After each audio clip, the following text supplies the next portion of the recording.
Welcome back to Building Character, where we figure out how to play as your favorite fictional characters in Dungeons & Dragons. Join the Patreon to vote for Widowmaker or Moira from Overwatch, and like and subscribe for quieter children next time you play. Maybe. Today we're building Yoshi, a green dinosaur with some serious paternal instinct. He puts a child on his back, desperately trying to protect the boy, and God of War won Best Original Narrative at the Game Awards over 20 years later. Corey Balrog, respond, you coward. Run! It's a stampede! Let's start off with our goals for this build. First, we need to eat people, poop them out, and turn them into missiles while they can't move.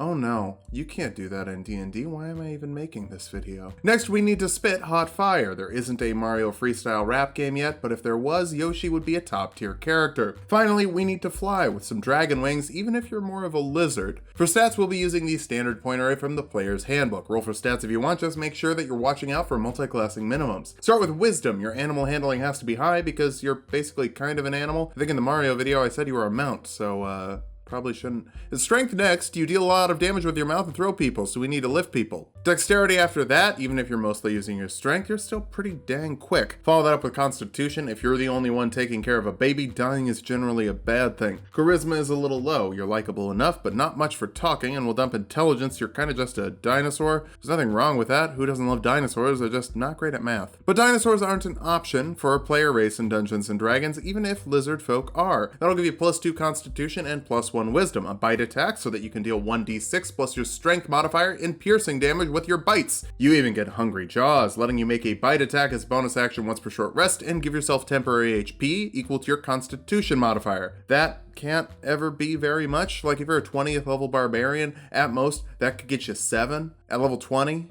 It's not good, but a bonus action attack once per short rest isn't bad. Well, it will be later actually. We'll talk about it. You can hold your breath for 15 minutes at a time for Aqua Yoshi, Cunning Artisan to turn the bones of your enemies into weapons on a short rest. Hey, that could be the eggs. You know, you make a javelin with their bones and throw them. Maybe the eggshells are made of bones. It's not fast enough, but I'll work on that. You get Hunter's Lore to give you 2 skills from a short list. Animal handling and survival are always nice skills when you handle animals and survive. Yoshis have a hump or a saddle. I'm not sure what it is, but it is natural armor, and that'll make your AC 13 plus your dexterity when you're not wearing armor. Take the Far Traveler background for insight and perception skills. There isn't a background for a good datasaur, but you do fight Cloud in Midgar, and I'm pretty sure that is not close to Yoshi's Island. We'll kick things off as a monk because they're good at kicking. You can grab athletics and acrobatics for your skills because those are always nice in a platformer. You get martial arts, letting you make unarmed attacks with your dexterity modifier, and they deal a d4 of damage, but since your bite is an unarmed attack using a d6 already, you can just use the d6. It's pretty cool. You also get to make an unarmed attack as a bonus action after you make an unarmed attack or a monk weapon attack as an action. For monk weapons, light hammer can be thrown, and Yoshi can poop out eggs on demand in Smash. They won't have people inside them, so it's not like the Yoshi games, but in Super Mario World 1, you don't get eggs, they just die. It's changed a few times, and by the end of this build, we'll have something for every option. So no, we're not just building the Smash version of Yoshi because, believe it or not, Sakurai bases the movesets on the games with small tweaks to fit better into the new game system. Sakurai was the original Tulok. And if Captain Falcon wins the redemption poll, some goober's gonna be like, wow, is this a Smash version of Captain Falcon? He doesn't even have a car that can go 1,000 miles per hour. I swear to all that is holy, I will Falcon punch you into the gosh darn sun. Anyway, you also get unarmored defense, making your AC 10 plus your dexterity and wisdom modifier when you're not wearing armor. Currently that's 14, which is the same as your natural defense, so unequivocally your AC is 14 at this point. Second level monks get key points they can use to do cool dinosaur stuff. Step of the Wind lets you dash or disengage as a bonus action, and it doubles your jump distance for a little flutter kick. That's my Yoshi flutter kick voice. Patient Defense lets you dodge as a bonus action, perhaps covering yourself in an egg so you can give birth to yourself. Let's not dwell on that. Flurry of Blows lets you make 2 unarmed attacks instead of 1 as a bonus action. 4d6 plus 8 is nothing to shrug off at this level, and big, easy to connect combos are pretty on brand for a Yoshi main. All monks get unarmored movement, making you faster when you're not wearing armor. At most you wear a saddle, or is it a shell? It's both. Weird. You literally evolved to be ridden. Don't take that line out of context. Third level monks get to choose a monastic tradition, and Ascendant Dragon Monk in the Unearthed Arcana is a better version of the Four Elements Monk in every single way, except for one, and that one is building Yoshi in Dungeons & Dragons. As a Four Elements Monk, you get an elemental discipline. Sweeping Cinder Strike lets you cast Burning Hands by spending 2 key points, forcing a dexterity saving throw of 8 plus your proficiency bonus and wisdom modifier on creatures in a 15-foot cone, dealing 3d6 fire damage to those that fail, half as much to those that succeed, and you don't even have to eat a red Koopa first. It's pretty exciting. Does technically have to come out of your hands, but sue me. It comes out of your mouth. You can also use Deflect Missiles, letting you reduce the damage of incoming ranged attacks by 1d10 plus your monk level and dexterity modifier, catching in your mouth and even shooting it back with a key point if you drop the damage to 0. I've heard of Projectile Vomit, but a projectile made of vomit is pretty next level stuff. 4th level monks get Slow Fall, letting you reduce fall damage by 5 times your monk level as a reaction, meaning that Mario doesn't have to feel bad about dropping you down that pit for a double jump. Good news, all those Yoshis you thought you killed, they lived at the bottom of an endless pit they couldn't escape from with no food, so they still died just later. You also get an ability score improvement. Strength will be the most important thing for us. Bigger unarmed strike damage, bigger jump distances, so maybe you can clear the pit, don't have to be killed by the boy you raised. 5th level monks get an extra attack, letting you make 2 attacks instead of 1 with your action, and 4 attacks with a flurry of blows. This level also bumps your monk die up to a d6, so thrown hammers, punches, kicks, and smashing people with the side of your face all deal as much as you're crunching. Build your combos as you see fit. Stunning Strike forces a Constitution saving throw on a creature you hit with a melee attack, stunning them for a round if they fail. This is where I point out there's no official way to throw a creature in D&D. But there is carrying capacity, which is 15 times your strength score. And there are improvised weapon attacks. Improvised weapons in the player's handbook list the corpse of a goblin as a potential improvised weapon. So I don't think it's a logical leap to assume an immobilized foe could be an improvised weapon. So if I'm your DM and you want to throw a creature, I think the most reasonable way to do that is that it has to be immobilized, followed by an improvised weapon attack, but only if the creature weighs less than your carrying capacity minus your carrying weight. Since you don't carry anything, your limit would be a creature weight of 240 pounds or less. I'll call it 20 feet base range, 60 feet long range, and damage dependent on the weight. You don't currently have improvised weapon proficiency, but you will. Oh, you will. 6th level monks get key empowered strikes, making your unarmed attacks magical in terms of overcoming resistances. Things go into your mouth and then you give birth to them. That's pretty magical. You can also grab another elemental discipline. Clench of the North Wind lets you cast Hold Person with 3 key points, paralyzing a creature that fails a wisdom saving throw for up to a minute depending on your concentration. This will put them in an egg you can throw if you're playing with the cool DM like me, but if you're playing with a boring DM, you can still critically hit with every attack made within 5 feet of them, letting you really rack up the damage on someone you've locked down. Or you could put them in an egg and crap them off a cliff, if you're like, you know, the devil. 7th level monks get Evasion, letting you take half damage on failed dexterity saves and no damage on successful ones. Bowser isn't something you actually have to fight a lot. You're generally in games with Magic Koopas or Bashful Berts, but if you're smashing pros, there are plenty of dex saves to take advantage of this with. Stillness of Mind lets you remove an effect of charming or frightening as an action. Dads get scared, but they can't stay scared because the baby will not stop screaming until you save it. 8th level monks get another ability score improvement or a feat, and the Tavern Brawler feat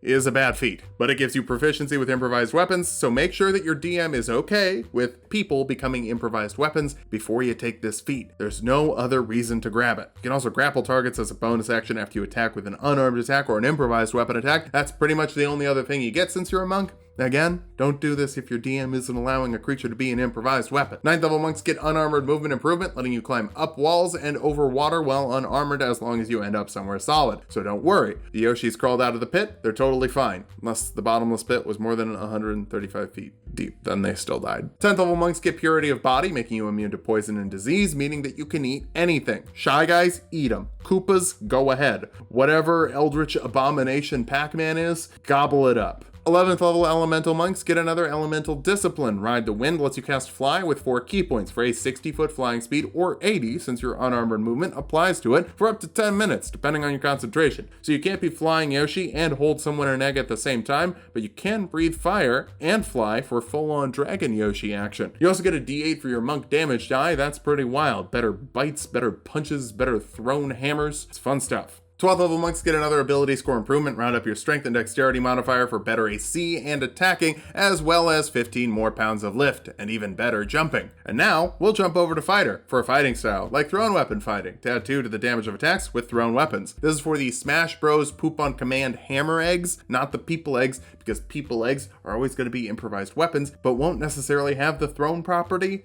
It's weird. You also get Second Wind, letting you heal 1d10 plus your fighter level as an action once per short rest. Eventually, you're gonna eat something healthy if you are eating everything in sight. Second level fighters get an action surge, letting you make 2 actions in 1 turn once per short rest, which doesn't apply to your bonus action. So the best way to use this is to put someone in an egg with hold person round 1, then the next round, use action surge for 4 attacks and a flurry of blows for a total of 6 attacks, all of which will critically hit for a combo that deals 12d8 plus 6 times your strength modifier. That's pretty good. Third level fighters can choose a martial archetype, and you're just a simple dino who wants to take care of an Italian baby. There's nothing wrong with choosing champion to keep things simple. This will give you improved critical, letting you critically hit on a 19 or a 20, meaning that you critically hit 10% of the time, so you don't even need to put people in an egg to rack the percent up pretty quickly. Fourth level fighters get an ability score improvement. Cap off your strength modifier, since that's how you get damage, and I like damage. Fifth level fighter is disappointing because extra attack doesn't stack until fighter 11.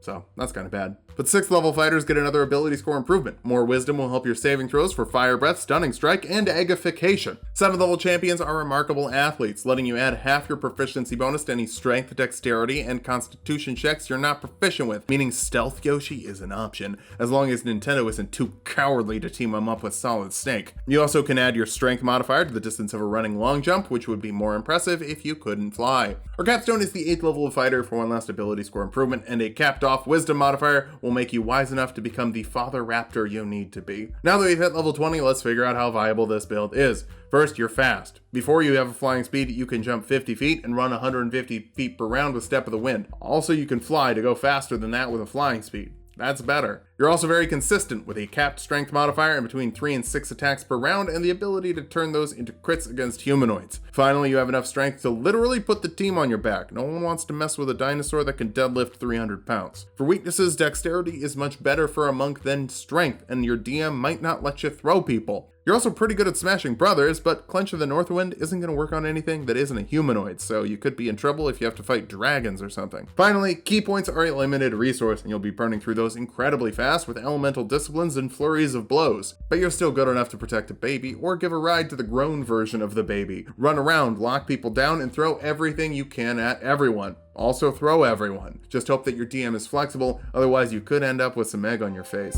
Thanks for watching. If you like the video, subscribe for more. We make 2 videos every week. Join the Patreon to vote for Widowmaker or Moira from Overwatch, and sub to Tulok and Mango for more Tulok fun.